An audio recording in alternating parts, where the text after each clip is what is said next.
আসসালামু আলাইকুম এভরিওয়ান। আশা করি আপনারা সকলে খুব ভালো আছেন, আমরাও ভালো আছি। আপনারা দেখতেই পাচ্ছেন এখানে আমরা নানান ধরনের ভর্তা এবং খুদের ভাতের আয়োজন করছি।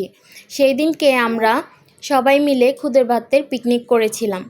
আর ভর্তা ভাত কম বেশি সবাই পছন্দ করে থাকেন। এখানে আমার মা সব ধরনের ভর্তা একে একে বেটে নিচ্ছে। আর ভর্তাগুলো কিন্তু খুবই অসাধারণ হয়েছিল, মাশাআল্লাহ, লোভনীয়। মায়ের হাতের ভর্তা বলে কথা, আর মায়ের হাতের রান্নার কোনো তুলনাই হয় না। এখানে আমার ভাবি পেঁয়াজ নিয়ে শুটিং করছিল, তার কাজই এরকম শুটিং করা।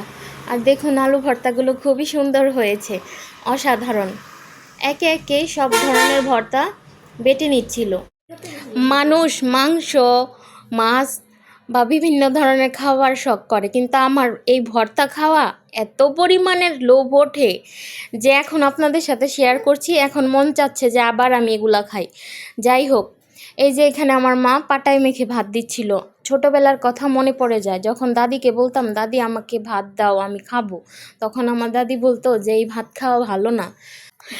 যাই হোক, আপনাদের সাথে একটু এই মুহূর্তটা শেয়ার করলাম, কিছু মনে করবেন না।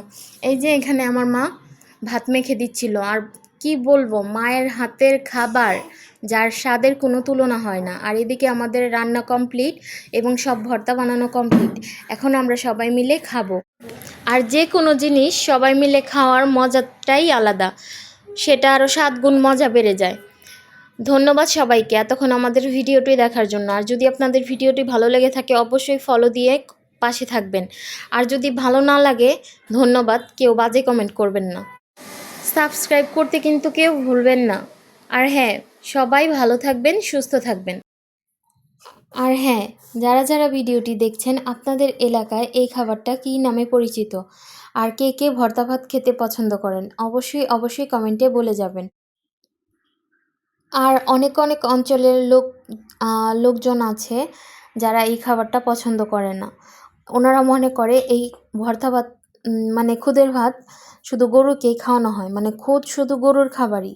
আমাদের ঢাকার মানুষ তো এটা খুব পছন্দ করে খায়, আর আমাদের পরিবারের মানুষও এটা খুব পছন্দ করে খায়, মানে এটা খুব শখের খাবার আর কি। আর এখন তো দেখছি কিছু কিছু আপুরা অনলাইনেও খুদের ভাত সেল করে। যাই হোক, সব মিলিয়ে আলহামদুলিল্লাহ। আর আমাদের ভিডিওটি যদি আপনাদের ভালো লেগে থাকে অবশ্যই অবশ্যই পাশে থাকবেন। আবারও আপনাদের সবাইকে ধন্যবাদ।